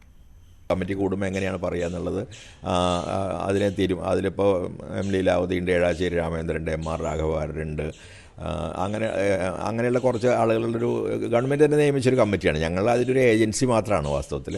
അപ്പോൾ ആ കമ്മിറ്റിയുടെ ഫൈനൽ തീരുമാനം ആയിക്കഴിഞ്ഞാൽ മാത്രമേ നമുക്ക് അതല്ല വേറൊരെണ്ണം എടുത്തതെന്ന് പറയാൻ കഴിയുള്ളൂ. ഒന്നും നമ്മൾ പകരം കൃത്യമായിട്ട് എടുത്തിട്ടില്ല. അപ്പോൾ അത് കഴിയുന്നത് വരെ നമുക്ക് ഒരു ഫൈനൽ തീരുമാനം ഇല്ലാതെ നമുക്ക് അദ്ദേഹത്തെ അറിയിക്കാനും പറ്റില്ല. എടുത്തു എന്നോ അല്ലെങ്കിൽ നിരാകരിച്ചു എന്നോ അറിയിക്കാൻ പറ്റില്ല. അപ്പോൾ അതുകൊണ്ട് ഗാനം എഴുതിയതിനും അയച്ചതിനും അദ്ദേഹത്തിന് നന്ദി പറഞ്ഞുകൊണ്ട് എഴുതി എന്ന് മാത്രമേ ഉള്ളൂ. കൾച്ചർ സെക്രട്ടറി പറഞ്ഞു നമുക്ക് അവിടെ വന്ന ഗാനങ്ങളൊന്നും അത്ര ഗുണമില്ല, നമുക്ക് തമ്പി സാറിനോട് പറയാം എന്ന് പറഞ്ഞു. അതനുസരിച്ച് ഞങ്ങൾ എഴുതി. ഹരിനാരായണൻ്റെ പാട്ടും വന്നിട്ടുണ്ട്. ഹരിനാരായണൻ്റെ പാട്ടാണ് ഇപ്പോൾ വന്നിരിക്കുന്ന പാട്ടുകളിൽ ടെക്സ്റ്റ് എന്നുള്ള നിലയ്ക്ക് ഈ കമ്മിറ്റിക്ക് കൂടുതൽ സമ്മതമായിട്ട് തോന്നിയിട്ടുള്ളത് ആ പാട്ടാണ്. പക്ഷെ അതും തിരഞ്ഞെടുത്തിട്ടില്ല. ഹരിനാരായണനോടും നമ്മൾ പറഞ്ഞിട്ടില്ല അത് തിരഞ്ഞെടുത്തു എന്നൊന്നും നമ്മൾ ഒരിക്കലും അറിയിച്ചില്ല. ഹരിനാരായണനോട് ചോദിച്ചാലും അദ്ദേഹം പറയും. അദ്ദേഹമായിട്ടും അദ്ദേഹത്തിനും ഇതുപോലെ നന്ദി പറഞ്ഞു എന്നല്ലാതെ നമ്മൾ അത് തിരഞ്ഞെടുത്തു എന്ന് പറഞ്ഞിട്ടില്ല. അത് ഇനി മ്യൂസിക് കൊടുത്ത ശേഷം മാത്രം ഈ ഏതാണോ അംഗീകരിക്കുന്നത്, ഇപ്പോൾ കമ്മിറ്റി ഒന്നിച്ച് അംഗീകരിക്കുന്നത് അത് അംഗീകരിക്കുകയും അത് അംഗീകരിച്ച ശേഷം അയച്ച എല്ലാവരെയും നമുക്ക് അറിയിക്കാൻ പറ്റിയെന്ന് വരില്ല. പക്ഷേ തമ്പി സാറിനോട് നമ്മൾ പറഞ്ഞതായതുകൊണ്ട് അദ്ദേഹത്തിൻ്റെ അതിന് പറ്റിയിട്ടില്ലെങ്കിൽ തീർച്ചയായിട്ടും അത് അറിയിക്കും. ആ ഫൈനൽ ഡിസിഷനിൽ അവസരം എത്തിയിട്ടില്ല. അത് ഇനിയൊരു മ്യൂസിക് കൊടുത്ത് ഒരു കമ്മിറ്റി കൂടി കഴിഞ്ഞ ശേഷമേ ഫൈനൽ ഡിസിഷൻ ഉണ്ടാവുള്ളൂ. അതാണ് ഇപ്പോഴത്തെ അവസ്ഥ. സാഹിത്യ അക്കാദമി വിവാദത്തിൽ പാർട്ടി ഇടപെടേണ്ട സാഹചര്യമില്ലെന്ന് CPM സംസ്ഥാന സെക്രട്ടറി MV ഗോവിന്ദൻ. അത് അവർ തന്നെ പരിഹരിക്കുമെന്നും MV ഗോവിന്ദൻ പറഞ്ഞു. ചുള്ളിക്കാടിന്റെ പ്രശ്നം അവിടെ ഉന്നയിച്ചു. അതിന് കൃത്യമായി അതിന്റെ ഉത്തരവാദപ്പെട്ട മറുപടി പറയും. അദ്ദേഹം ആ ആരോപണത്തിനെല്ലാം കൃത്യമായ മറുപടി കണ്ട് പ്രശ്നം പരിഹരിക്കുമല്ലേ വേണ്ടേ? അതല്ലേ നിങ്ങൾ ആഗ്രഹിക്കുന്നത്? അതവർ പരിഹരിക്കും, ഉറപ്പായിട്ട് പരിഹരിക്കും. ഞാൻ പോയത് ഇന്നലെ ഞാൻ പോയതാണ്. അല്ല, പാർട്ടി ഇടപെടണ്ട, ഇല്ലാണ്ട് തന്നെ അവർ പരിഹരിക്കും. അത് പരിഹരിക്കപ്പെടും. വിവാദ സാഹചര്യങ്ങളിലേക്ക് സാംസ്കാരിക രംഗത്തെ കൊണ്ടുപോകാതിരിക്കുന്നതാണ് നല്ലതെന്ന് LDF കൺവീനർ EP ജയരാജൻ. അത് ഗുണകരമാകില്ല. അനുഭവത്തിലൂടെ ചിലർ ചൂണ്ടിക്കാട്ടിയ പ്രശ്നങ്ങൾ പരിഹരിച്ചെന്നും ജയരാജൻ പറഞ്ഞു. സാഹിത്യ അക്കാദമിയിൽ സാംസ്കാരിക നായകന്മാരുടെ ചില പ്രശ്നങ്ങൾ അനുഭവത്തിലൂടെ അവർ ചൂണ്ടിക്കാണിച്ചു. ആ ചൂണ്ടിക്കാണിച്ച കാര്യങ്ങൾ ശരിയാണ് എന്ന് ബോധ്യപ്പെട്ടതിന്റെ അടിസ്ഥാനത്തിൽ എത്രയും പെട്ടെന്ന് തന്നെ അതിന് പരിഹാരമുണ്ടാക്കാനുള്ള നടപടികളും ഗവൺമെന്റ് ഇടപെട്ടു. സാഹിത്യ അക്കാദമി നിർവഹിച്ചു. ആ പ്രശ്നം അവസാനിച്ചു കഴിഞ്ഞതാണ്. പിന്നെ ഇത് കൂടുതൽ സാംസ്കാരിക പ്രവർത്തകരിലേക്ക് കൊണ്ടുപോയി ഒരു വിവാദമുണ്ടാക്കി ഒരു വിവാദമായ ഒരു സാഹചര്യങ്ങളിലേക്ക് സാംസ്കാരിക രംഗത്തെ കൊണ്ടുപോകാതിരിക്കുകയാണ് നല്ലത്. സാംസ്കാരിക നായകന്മാർക്ക് എല്ലാവിധ ബഹുമതികളും അവരുടെ പ്രവർത്തനങ്ങൾക്ക് എല്ലാവിധത്തിലുള്ള പിന്തുണയും സഹായങ്ങളും നൽകി സാഹിത്യ രംഗത്തെ പ്രോത്സാഹിപ്പിക്കുന്ന ഒരു പൊതു നിലപാടാണ്, സാംസ്കാരിക രംഗത്തെ വികസിപ്പിച്ചെടുക്കുന്ന ഒരു പൊതു നിലപാടാണ് CPIM-ഉം ഇടതുപക്ഷ ജനാധിപത്യ മുന്നണി ഗവൺമെന്റും അതിലെ പാർട്ടികളും നിർവഹിച്ചുകൊണ്ടിരിക്കുന്നത്. അതുകൊണ്ട് ആ വിവാദങ്ങൾ തുടരുക എന്നുള്ളത് ഒരിക്കലും സാഹിത്യ രംഗത്ത് സാംസ്കാരിക രംഗത്ത് ഗുണകരമായിരിക്കില്ല എന്ന കാര്യം എനിക്ക് തോന്നുന്നു. സാഹിത്യ അക്കാദമി CPM രാഷ്ട്രീയവൽക്കരിച്ചുവെന്ന് VD സതീശൻ. അതിന്റെ അനന്തരഫലമാണ് ഇപ്പോഴത്തെ വിവാദങ്ങളെന്നും VD സതീശൻ പറഞ്ഞു.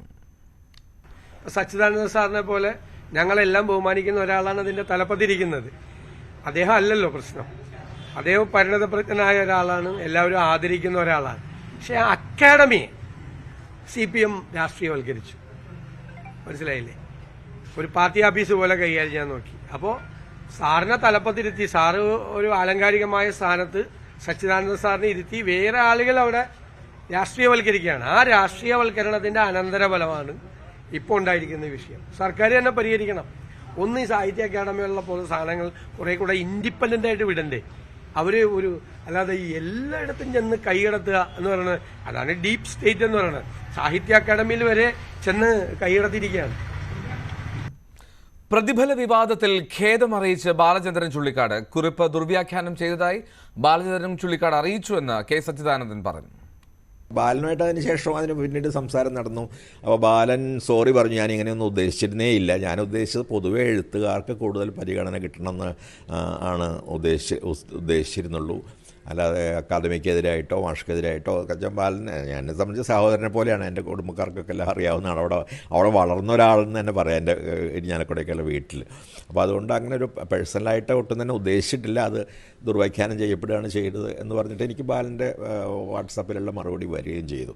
അത് മാത്രമല്ല, അങ്ങനെ അദ്ദേഹത്തിൻ്റെ മാത്രമല്ല വേറെ ചിലർക്ക് ഇതുപോലെ വളരെ യാന്ത്രികമായിട്ട്, അതായത് ഈ കിലോമീറ്ററിന് ഇത്ര എന്നൊക്കെ പറഞ്ഞൊരു ഗവൺമെൻറ് കണക്കുണ്ട്, അതനുസരിച്ചാണ് അവർ കൊടുക്കുന്നത്. അപ്പോൾ ബാലൻ്റെ കേസിൽ അതിൽ അങ്ങനെയുള്ള ചില കേസുകളിൽ എക്സെപ്ഷൻസ് അനുവദിക്കേണ്ട പ്രശ്നമുണ്ട്. കാരണം ബാലൻ 1 മണിക്കൂർ സംസാരിക്കുന്നത് 2 മണിക്കൂർ സംസാരിച്ചു, അത് കഴിഞ്ഞ് തീരെ വയ്യാതാവുകയൊക്കെ ചെയ്തു. അങ്ങനെയുള്ളൊരു വല്ലാത്തൊരു രോഗാവസ്ഥയാണ് വന്നത് പോലും. അപ്പോൾ അത് പരിഗണിച്ചിട്ട് ആ പ്രശ്നം പരിഹരിക്കാനായിട്ട് അക്കൗണ്ട് നമ്പർ ചോദിക്കുന്നുണ്ട്, അദ്ദേഹത്തിന് പണം അയക്കുന്നുണ്ട്, കുറച്ച് കൂടുതലായിട്ടുള്ള പണം. പിണറായി വിജയൻ അറിയാതെ TP ചന്ദ്രശേഖരന്റെ കൊലപാതകം നടക്കില്ലെന്ന് ആവർത്തിച്ച് KK രമ. അന്നത്തെ പാർട്ടി സെക്രട്ടറി, ഇന്നത്തെ മുഖ്യമന്ത്രി പിണറായി വിജയൻ അനുവാദം കൊടുക്കാതെ കൊലപാതകം നടക്കില്ല. അദ്ദേഹം വിചാരിച്ചിരുന്നുവെങ്കിൽ ആ കൊലപാതകം നടക്കില്ലായിരുന്നു. അതുകൊണ്ട് തന്നെ ആ സംഭവത്തിൽ പ്രധാന ആൾ പിണറായി വിജയൻ തന്നെയാണ് എന്നാണ് ഇപ്പോഴും താൻ വിശ്വസിക്കുന്നതെന്നും KK രമ News 18 Q18 പറഞ്ഞു. CPM ആസൂത്രിത സൈബർ ആക്രമണം തനിക്കെതിരെ തുടരുകയാണെന്നും KK രമ ആരോപിച്ചു. MLA ആയതിനു ശേഷം പിണറായി വിജയനോട് അകൽച്ച കുറഞ്ഞിട്ടുണ്ട്? ഒരിക്കലും. ഞാൻ ഇതുവരെ പിണറായി വിജയൻ എന്ന് പറയുന്ന ആളുടെ അടുത്തേക്ക് പോയിട്ടില്ല. കേരളത്തിലെ മുഖ്യമന്ത്രി എന്ന നിലയ്ക്ക് അദ്ദേഹം അവിടെയുണ്ട്. പക്ഷേ അദ്ദേഹത്തിൻ്റെ അടുത്തേക്ക് പോകേണ്ട ഒരു സാഹചര്യം ഉണ്ടല്ല. എന്താണ് എൻ്റെ മനസ്സിൽ പിണറായി വിജയൻ ഉള്ളത്, അത് അതേപോലെ ഇപ്പോഴും നിൽക്കും. ഇതിനൊന്നൊരു മാറ്റം. ഒരു പക്ഷേ ഒരു വിദ്വേഷം, അല്ലെങ്കിൽ അതെങ്ങനെയാണ് ഡിഫൈൻ ചെയ്യാന്ന് പറയാൻ പറ്റുന്നില്ല എനിക്കത്. അതെനിക്കും അങ്ങനെ പറയാൻ കഴിയില്ല. അങ്ങനെ ഒരു വിദ്വേഷമാണോ? ഞാൻ ഒരു കാര്യം ഉറപ്പാണ്, ചന്ദ്രശേഖരൻ്റെ എൻ്റെ ജീവിത സഖാവിൻ്റെ ഇല്ലാതാക്കിയതിൽ അന്നത്തെ പാർട്ടി സെക്രട്ടറി ആയിരുന്ന ഇന്നത്തെ മുഖ്യമന്ത്രി അദ്ദേഹത്തിന് അനുവാദമുണ്ട്, അദ്ദേഹം അറിയും. അതെൻ്റെ മനസ്സിൽ ഉള്ളിൻ്റെ ഉള്ളിൽ ഇപ്പോഴുമുണ്ട്. അതുകൊണ്ട് അദ്ദേഹം വിചാരിച്ചിട്ടുണ്ടെങ്കിൽ ആ കൊലപാതകം നടക്കില്ലായിരുന്നു. അദ്ദേഹമാണ് അതിനകത്ത് പ്രധാന ആൾ എന്ന് തന്നെ വിശ്വസിക്കുന്ന ഒരാളാണ് ഞാൻ. അതിനെ വിശ്വസിക്കാൻ തക്ക ഒരുപാട് കാരണങ്ങൾ എൻ്റെ അടുത്തുണ്ട്. അതുകൊണ്ട് എൻ്റെ മനസ്സിൽ അദ്ദേഹത്തെ കാണുമ്പോൾ ആ ഒരു ചിന്ത തന്നെയാണ് എപ്പോഴും ഉള്ളത്, അന്നും ഇന്നും എപ്പോഴും. സൈബർ ആക്രമണങ്ങൾ വല്ലാതെ വന്നിരുന്ന ഒരു സമയം ഉണ്ടായിരുന്നു, അതൊക്കെ അവസാനിച്ചു?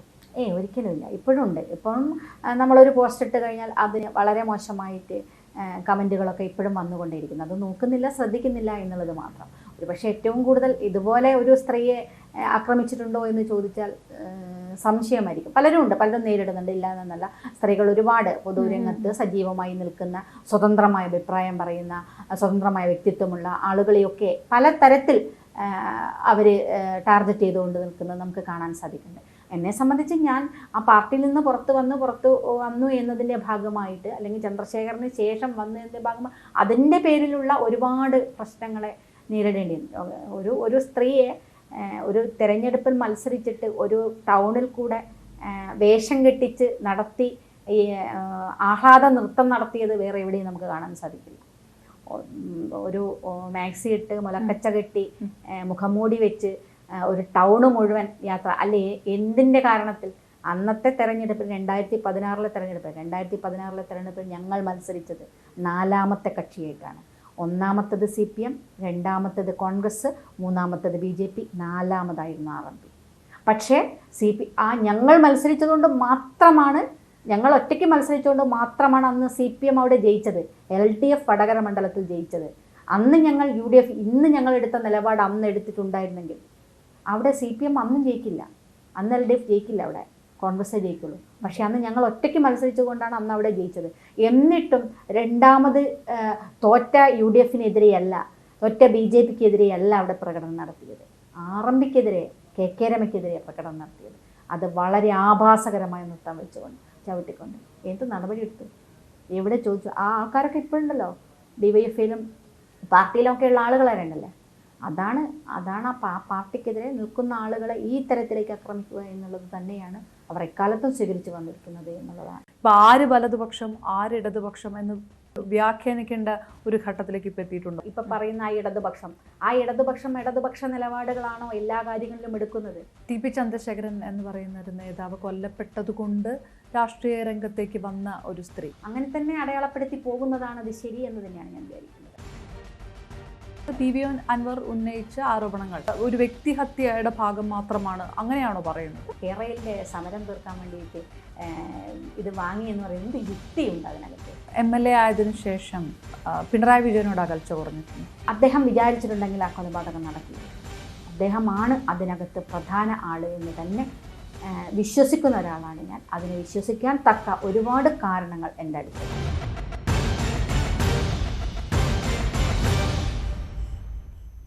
കുറ്റമറ്റ പോലീസ് പ്രോസിക്യൂഷൻ സംവിധാനങ്ങളുണ്ടെങ്കിൽ മാത്രമേ കുറ്റവാളികളെ നിയമത്തിന് മുന്നിൽ കൊണ്ടുവന്ന് ശിക്ഷ നടപ്പാക്കാൻ കഴിയൂവെന്ന് മുഖ്യമന്ത്രി പിണറായി വിജയൻ.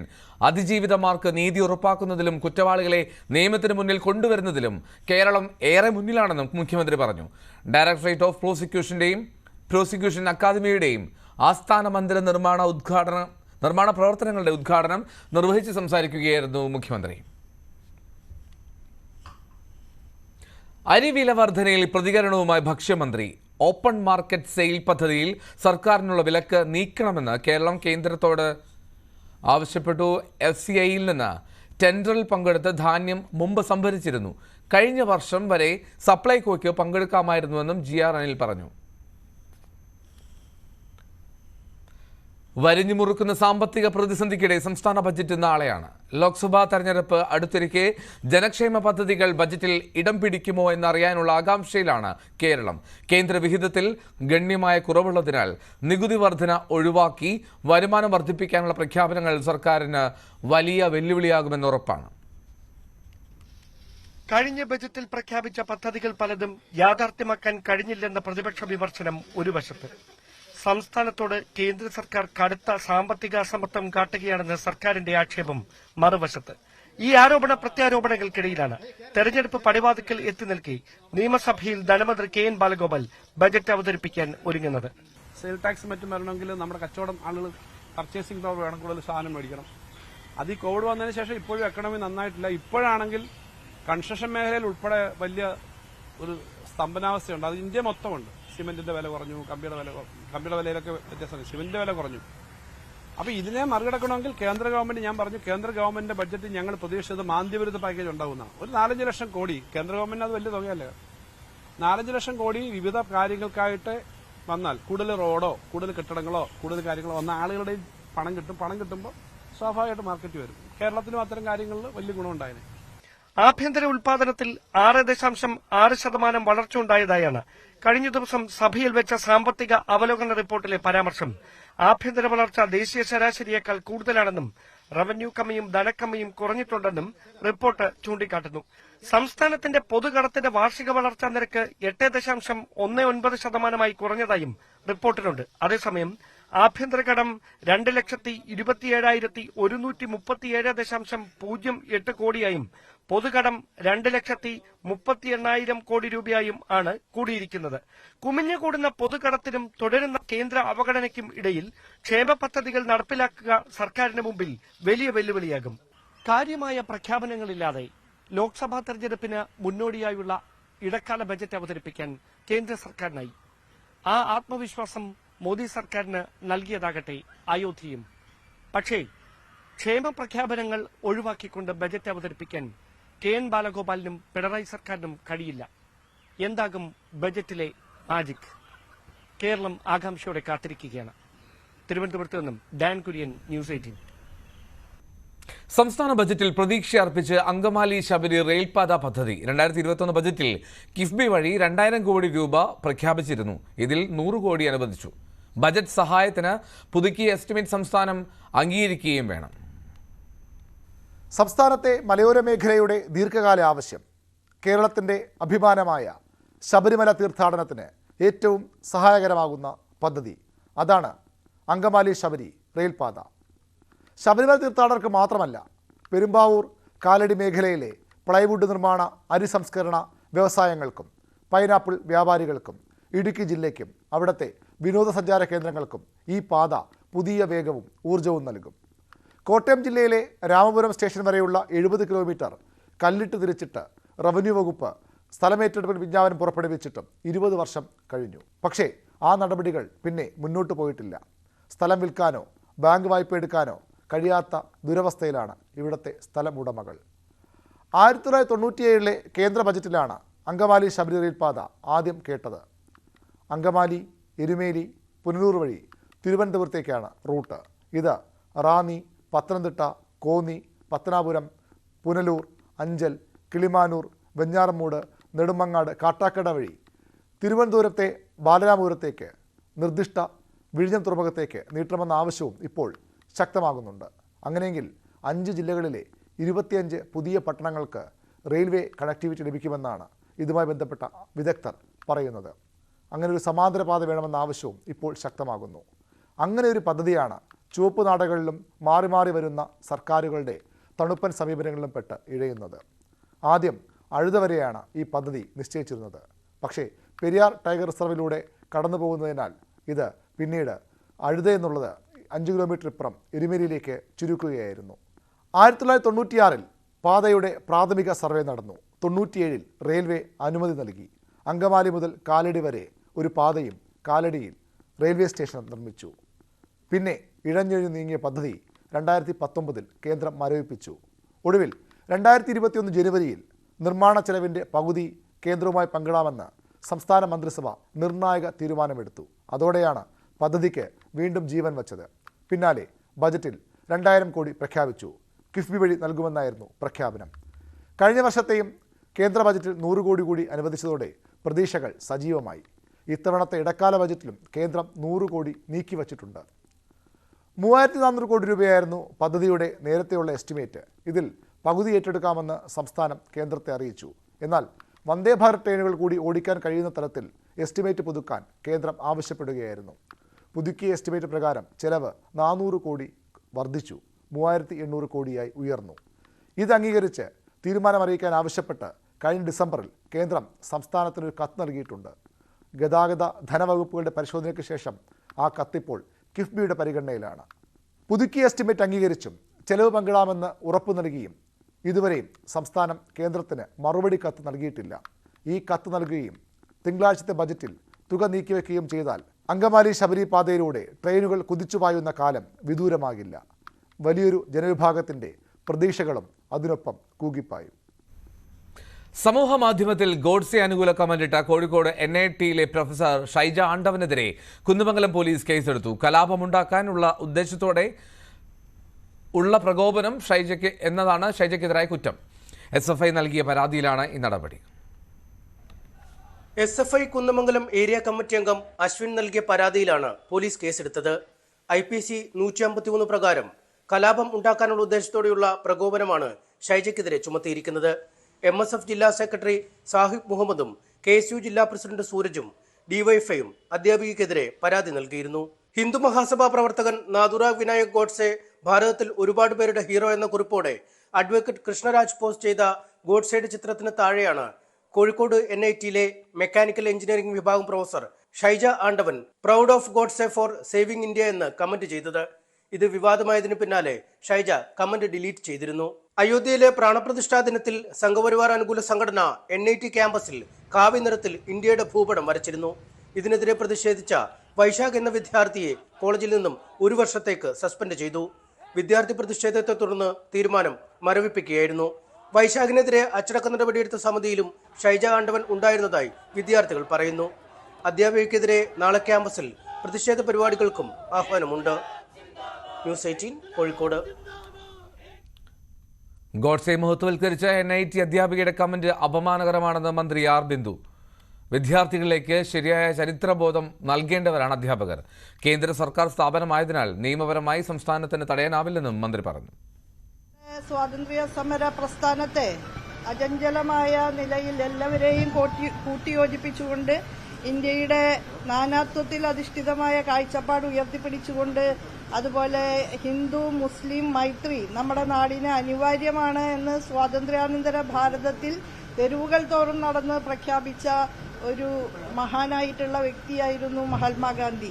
അദ്ദേഹത്തെ രക്തസാക്ഷിയാക്കിയതിന് ഗോഡ്സെയെ മഹത്വവൽക്കരിക്കുക എന്നുള്ള പ്രവർത്തനം ഒരിക്കലും ഒരു അധ്യാപികയുടെ ഭാഗത്തുനിന്ന് ഉണ്ടാകാൻ പാടുള്ളതല്ല. അത് തെറ്റായൊരു സന്ദേശമാണ് നമ്മുടെ വിദ്യാർത്ഥികൾക്കും യുവതലമുറയ്ക്കുമൊക്കെ നൽകുക. കർണാടകയിലെ ബന്ദിപ്പൂരിൽ ഇന്നലെ ചരിഞ്ഞ തണ്ണീർക്കൊമ്പന്റെ ശരീരത്തിൽ പെല്ലറ്റ് കൊണ്ട നിരവധി മുറിപ്പാടുകളുണ്ടെന്ന റിപ്പോർട്ട്. ജനവാസ മേഖലയിൽ എത്തിയപ്പോൾ തുരത്താൻ ആരെങ്കിലും ഉപയോഗിച്ചതാകാമെന്നാണ് പ്രാഥമിക നിഗമനം. മാനന്തവാടിയിൽ നിന്ന് പിടികൂടുന്നതിന് ഒരാഴ്ച മുമ്പ് തന്നെ ആന വയനാട്ടിലെത്തിയിരുന്നുവെന്ന വിവരങ്ങളും പുറത്തു വന്നു. മാനന്തവാടിയിൽ നിന്നും മയക്കുവെടി വെച്ച് പിടികൂടിയ തണ്ണീർക്കൊമ്പൻ ഇന്നലെ രാവിലെയാണ് കർണാടകയിലെ ബന്ദിപ്പൂരിൽ വെച്ച് ചരിഞ്ഞത്. ശ്വാസകോശത്തിന്റെയും ഹൃദയത്തിന്റെയും പ്രവർത്തനം നിലച്ചതാണ് മരണകാരണമെന്നാണ് പ്രാഥമിക വിലയിരുത്തൽ. ആനയുടെ ഇടതുതൊടയിൽ ആഴത്തിൽ മുറിവുണ്ടായിരുന്നു.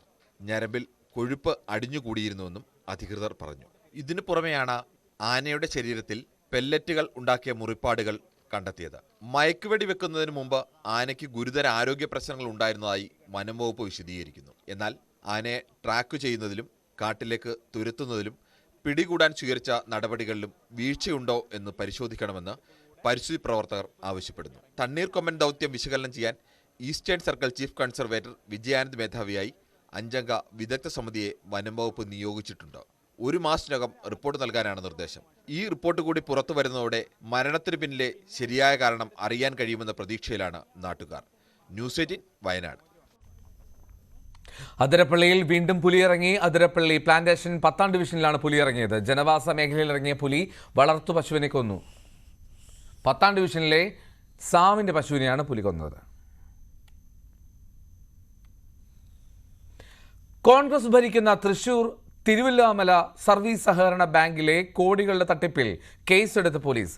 ബാങ്ക് ജീവനക്കാരനായ മലേശമംഗലം ചക്കച്ചൻകാട് സ്വദേശി സുനീഷിനെതിരെയാണ് പഴയന്നൂർ പോലീസ് കേസെടുത്തത്. 2.5 കോടിയോളം രൂപയാണ് വ്യാജരേഖയുണ്ടാക്കി ഇയാൾ തട്ടിയെടുത്തത്. 2.5 കോടിയോളം രൂപയാണ് തിരുവില്ലാമല സർവീസ് സഹകരണ ബാങ്കിൽ നിന്നും ജീവനക്കാരൻ തട്ടിയെടുത്തത്. നിക്ഷേപകർ പണം പിൻവലിക്കാനായി ബാങ്കിലെത്തിയതോടെയാണ് അക്കൌണ്ടിൽ പണമില്ലെന്ന വിവരം പുറത്തറിയുന്നത്. നിക്ഷേപകർ ശബ്ദമുയർത്തിയതിനെ തുടർന്ന് ജീവനക്കാരനെതിരെ ബാങ്ക് സെക്രട്ടറി തന്നെ പരാതി നൽകുകയായിരുന്നു. സെക്രട്ടറിയുടെ മൊഴി രേഖപ്പെടുത്തിയ പോലീസ് ബാങ്കിലെ ഹെഡ് ക്ലർക്കായ സുനീഷിനെതിരെയാണ് കേസെടുത്തത്. നിരവധി പേരുടെ നിക്ഷേപ തുകകൾ വ്യാജ ഒപ്പും രേഖകളും ഉണ്ടാക്കിയാണ് തട്ടിയെടുത്തത്. സുനീഷ് ഒറ്റയ്ക്കാണോ തട്ടിപ്പ് നടത്തിയത് എന്ന കാര്യവും പോലീസ് പരിശോധിക്കുന്നുണ്ട്. പാർട്ടി ഇടപെടലിനെ തുടർന്ന് നടത്തിയ നിയമനമാണെന്നും കോൺഗ്രസ് അനുഭാവിയാണ് സുനീഷ് എന്നുമാണ് ഉയരുന്ന ആക്ഷേപം. സംഭവം വിവാദമായതോടെ ബാങ്കിന്റെ വിശ്വാസ്യത നിലനിർത്താനുള്ള പരക്കം പാച്ചിലാണ് കോൺഗ്രസ് നേതാക്കൾ. നിക്ഷേപകരെ ബന്ധപ്പെട്ട് കൂടുതൽ പരാതികൾ ഒഴിവാക്കാനുള്ള ശ്രമവും പ്രാദേശിക തലത്തിൽ നടക്കുന്നുണ്ട്. ന്യൂസ് 18 തൃശൂർ. സ്വർണ്ണം വെള്ളി നിരക്കുകൾ. കവിത ഗോൾഡ് ആൻഡ് ഡയമണ്ട്സ് ഇന്നത്തെ സ്വർണം വെള്ളി നിരക്കുകൾ നിങ്ങൾക്കായി സമർപ്പിക്കുന്നത്. വലിയ സ്വപ്നങ്ങൾ, വലിയ സന്തോഷങ്ങൾ, വലിയ collection. Kavitha gold and diamonds. സ്വർണം 22 ക്യാരറ്റ് ഗ്രാമിന് 5785, പവന് 46,280. 18 ക്യാരറ്റ് സ്വർണം ഗ്രാമിന് 4800, പവന് 38,400. വെള്ളി ഗ്രാമിന് 77, കിലോയ്ക്ക് 77,000. കവിത ഗോൾഡ് ആൻഡ് ഡയമണ്ട്സ് ഇന്നത്തെ സ്വർണം വെള്ളി നിരക്കുകൾ നിങ്ങൾക്കായി സമർപ്പിക്കുന്നത്. വലിയ സ്വപ്നങ്ങൾ, വലിയ സന്തോഷങ്ങൾ, വലിയ collection. Kavitha gold and diamonds. വാർത്തയിൽ ഇന്ന് പൂർണ്ണമാകുന്നു. നമസ്കാരം.